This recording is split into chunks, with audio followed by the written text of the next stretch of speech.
You ever catch yourself comparing your life to someone else's and suddenly you feel like you're failing at everything? What are you doing? Nothing. Why does this guy here have abs, a yacht, and a dog that listens, and I can't even find my phone charger?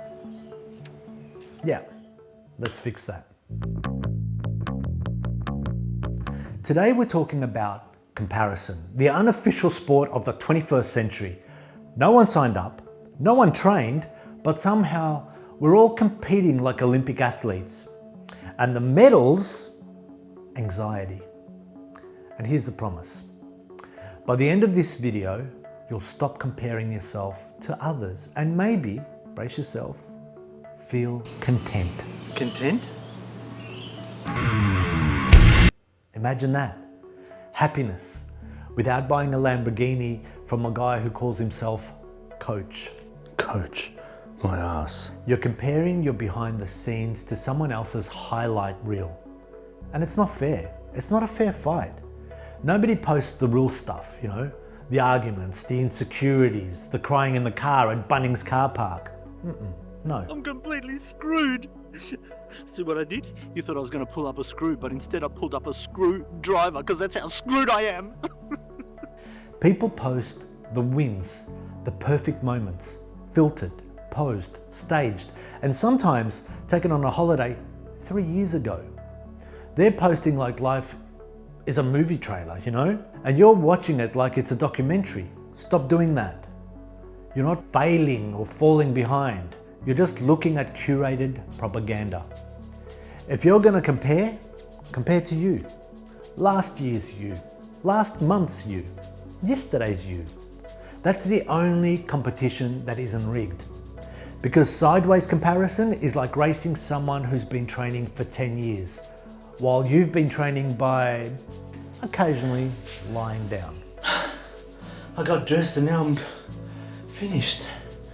So instead of thinking, why aren't I at their level?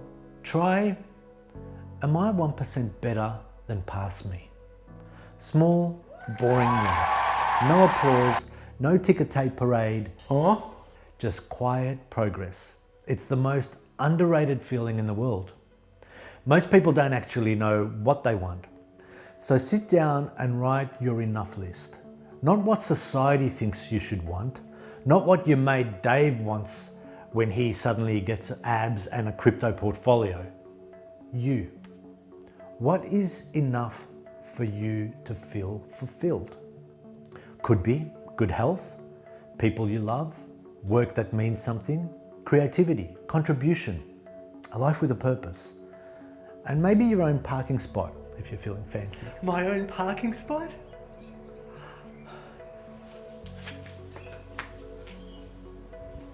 Once you know you're enough, the noise stops. You stop sprinting in every direction. You stop chasing shiny things. You stay in your lane. If an account makes you feel like a potato with Wi-Fi, unfollow it instantly. If scrolling their post leaves you thinking, wow, I'm rubbish, then you don't need inspiration, you need distance. Replace doom scrolling with something useful, like reading, or learning, or staring at a wall. Honestly, staring at the wall is still better for your mental health than comparing yourself to Bitcoin Barb. You reckon? Here's a secret. Most comparison comes from an identity problem. You compare yourself to others in order to understand your values and beliefs. You measure your worth by likes, strangers' opinions, and how many inspirational quotes you've reposted this week. Constant comparison may lead to what is known as compare and despair. If social media posts are curated, unrealistic versions of people's lives, you may feel that your own accomplishments are not enough, which is likely to result in lower self-esteem and anxiety. But when your identity is anchored in values, not achievements, comparison loses its power. I create because I bloody love it, not because I'm chasing someone else's life scoreboard. Likes don't mean anything. If it did, your mum would be a billionaire. Sugar mama. Do you know about the 60-second contentment ritual? Every morning, just 60 seconds. Not a meditation, not a vision board, no chanting. I shall not compare me to me, for I am too good. Just 3 questions. What went well yesterday? What improved? What genuinely matters today? That's it.